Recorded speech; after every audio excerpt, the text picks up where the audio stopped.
안녕하세요, 섭입니다. 이번에는 갤럭시 버즈 이어폰 케이스를 만들었는데 뒤쪽에는 허리띠에 찰 수 있게끔 준비를 해놨어요. 그리고 이것 같은 경우는 사이즈가 조금 큰데 갤럭시 버즈 이어폰 자체를 케이스까지 끼우고 할 수 있는 사이즈로 만들었습니다. 조금은 여유가 있게끔 만들어진 거죠.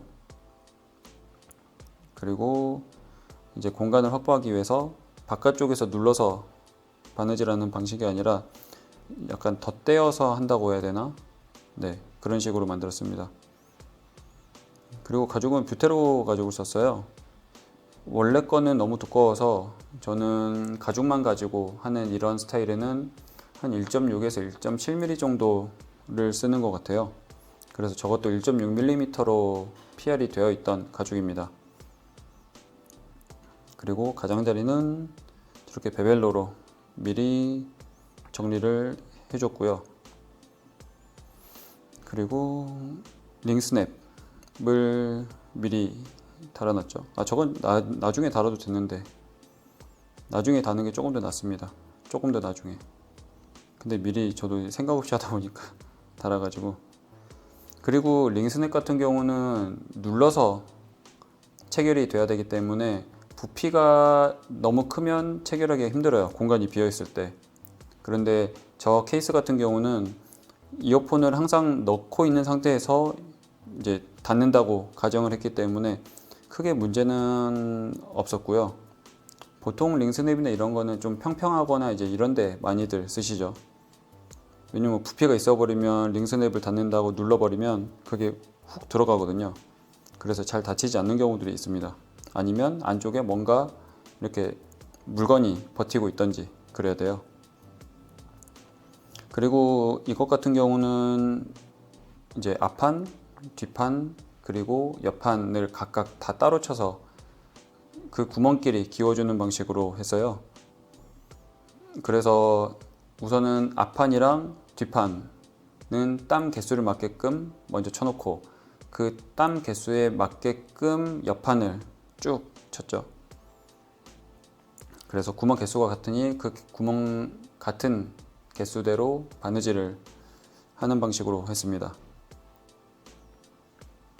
저거는 이제 벨트 쪽, 벨트 고리 쪽을 이제 먼저 작업을 해줬고요. 실은 저걸 만들었을 때 제가 너무 타이트하게 잡아서 조금 더 크게 수정을 했어요. 근데 그건 이제 영상에 마저 못 넣었고, 저기서 이제 저 칼로 옆판 부분을 이제 칼집을 조금씩 내는데 약간 세모 모양으로 자르죠. 그래서 이제 라운드 돌아가는 쪽에서 이렇게 접히는 부분들이 생기기 때문에 그 부분을 미리 제거를 해주는 겁니다. 저러면 안쪽에서 울지 않고 바깥쪽에서 봤을 때도 깔끔하게 돌아갈 수가 있거든요. 그렇게 많이 자르지도 않았어요. 정말 조금씩 잘랐는데도 저게 효과가 있습니다. 그러니까 이제 스플릿 하는 것처럼 칼로 이렇게 베는 것처럼 하는 방식이 있고 약간 세모처럼 이렇게 조금씩 도려내는 방식이 있는데 저는 개인적으로 세모처럼 조금씩 도려내서 하는 게 맞다고 생각을 합니다. 그래서 지금 앞판이랑 옆판은 저렇게 완성이 됐죠. 그리고 나머지 더군다나 저 방식 그 바느질 같은 경우는 저 안쪽 폭이 그렇게 크지 않잖아요. 그래서 저게 조금 이제 복잡했었죠.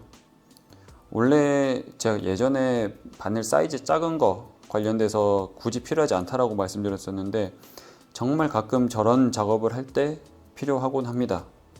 왜냐면 이제 손을 넣어서 해야 되는데 바늘 길이가 길어버리면 이제 바늘이 돌아갈 수가 없거든요. 그럴 때는 이제 짧은 바늘을 쓰는 경우들이 있는데 그렇게까지 많진 않고 보통 바깥쪽에서 바느질하는 아웃스티치나 이런 것들을 많이 하시기 때문에 제가 그때는 굳이 필요하지 않다라고 말씀드렸었고요. 그래서 저런 식으로 바느질이 다 되었고 저것도 처음에는 조금 어려운데 좀 하시다 보면은 익숙해집니다, 금방. 그리고 뚜껑 쪽도 마무리를 해줍니다. 그리고 모양 잡아주고 토크 눌러 마저 마무리. 네, 이런 식으로 완성이 되었습니다. 네, 뒤도 이렇고. 네, 다음에는 다른 영상으로 찾아오겠습니다. 감사합니다.